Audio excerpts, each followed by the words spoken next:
بكتاب مولانا الجليل لاحت لنا قصص الزمان، عبر وآيات حوت نورا أطل على الجنان. هي سلوة للمؤمنين تلك الحكايا الطاهرات، فيها الأماني سافرات.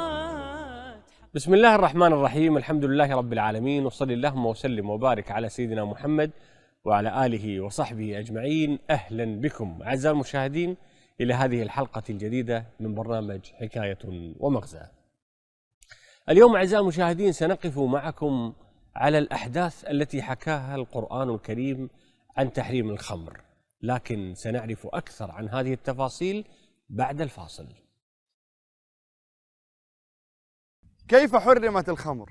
جاء بعض الصحابة إلى الرسول صلى الله عليه وسلم وسألوه عن هذه الخمر، فأنزل الله سبحانه وتعالى قوله: ويسألونك عن الخمر قل فيهما إثم كبير ومنافع للناس وإثمهما أكبر من نفعهما.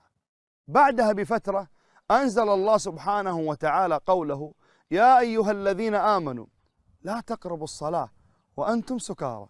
وبعد هذه الآية ضيق على الصحابة رضوان الله عليهم في وقت التعاطي وفي وقت شرب هذه الخمر، فلا يستطيع الواحد منهم أن يشربها إلا بعد صلاة العشاء أو بعد صلاة الفجر. وبعدها بفترة أنزل الله سبحانه وتعالى تحريم الخمر في قوله تعالى: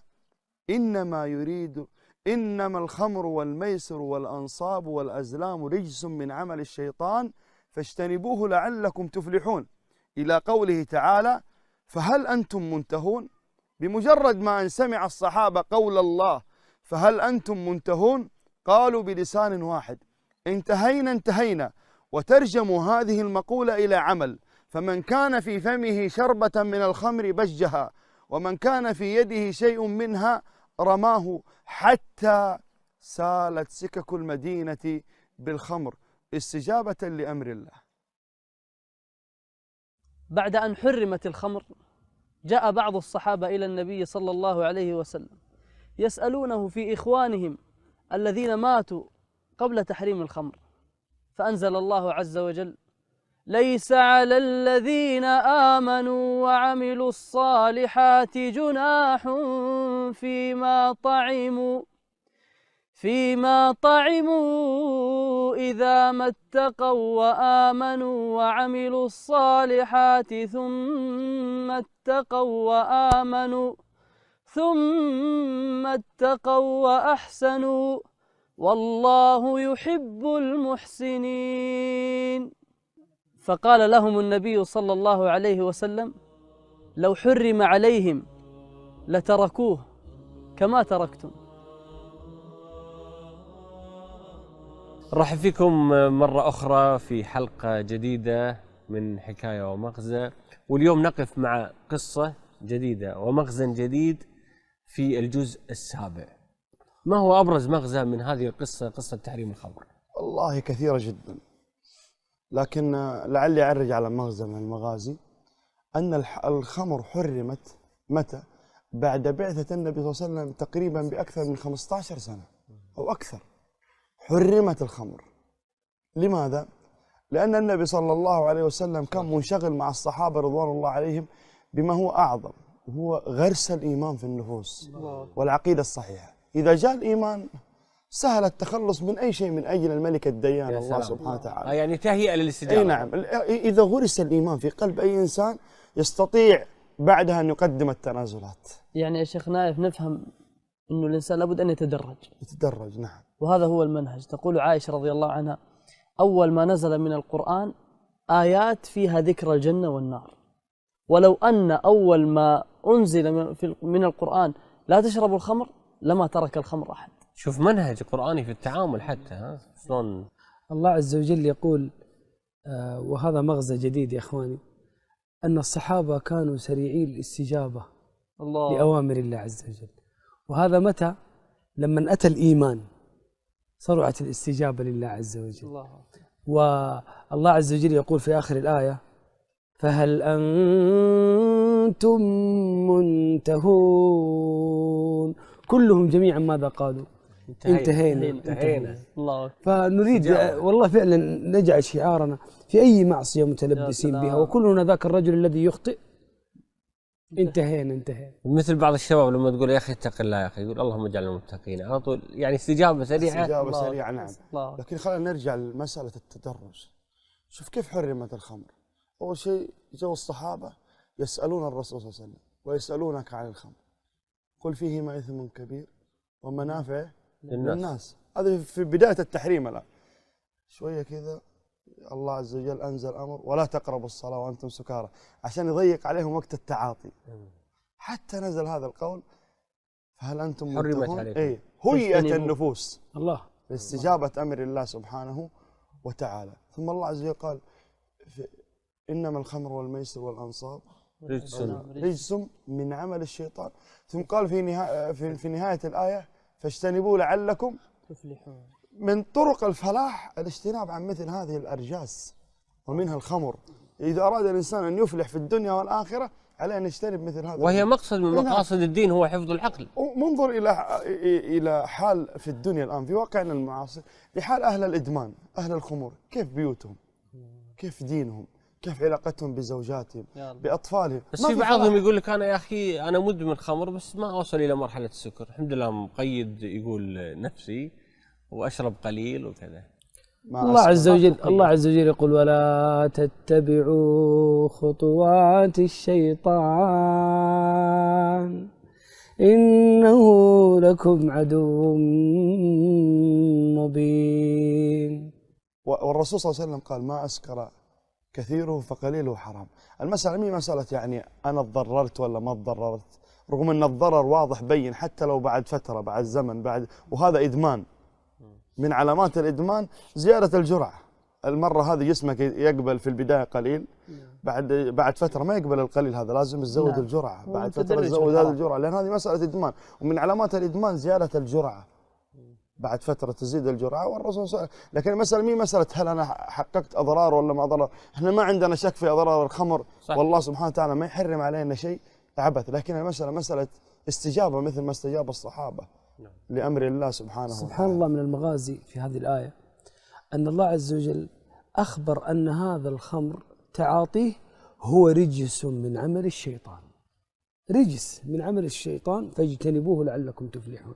والعجيب سبحان الله أن من آثاره السيئة أنه سبحان الله يجعل الإنسان يبتعد عن الضروريات الخمس التي تكون عند المسلم، وهي إيش؟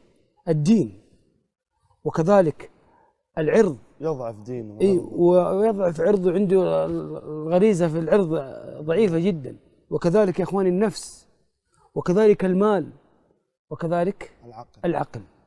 فالضروريات الخمس كلها تبتعد عند المدمن والمتعاطي الذي يشرب الخمر. لا، لأنه يكون خارج نطاق التغطية يعني. نعم. إذا خارج نطاق التغطية ما يدرك كل هذه القضايا، لا يستطيع التحكم في ماله ولا يثبت ما يقدر دينيا، ما يقدر اصلا يقوم باحكام، ما يقدر يقرا قران هو تحت تاثير الخمر، ما يقدر يصلي،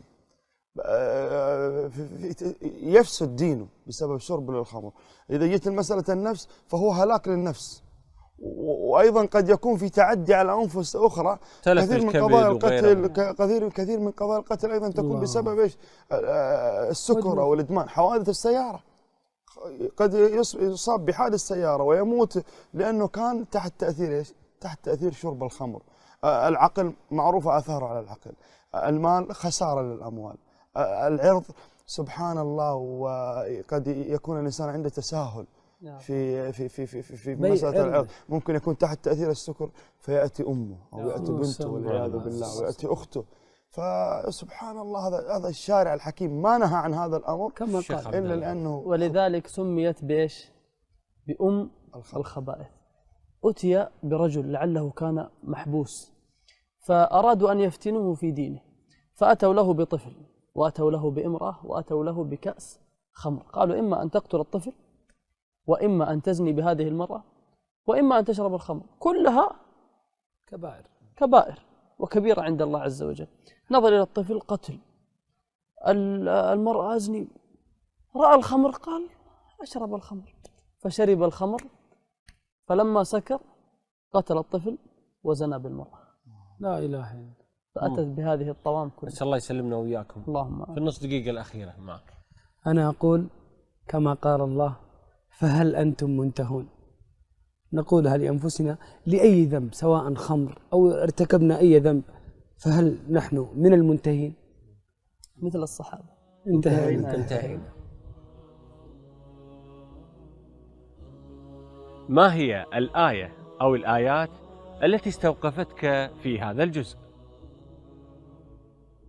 يقول الله تبارك وتعالى لنبيه: قل إني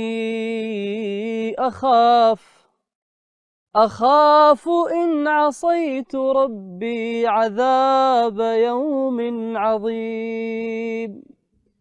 قل إني أخاف، لابد أن تخاف.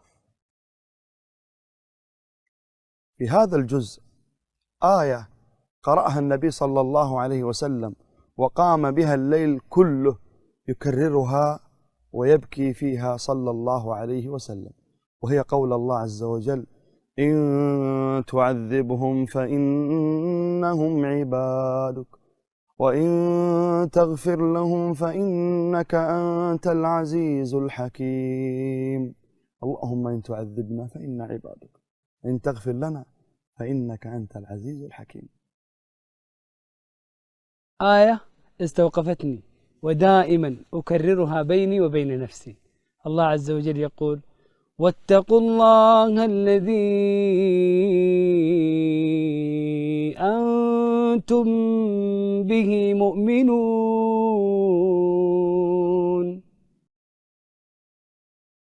هذه هي الآيات التي استوقفتهم.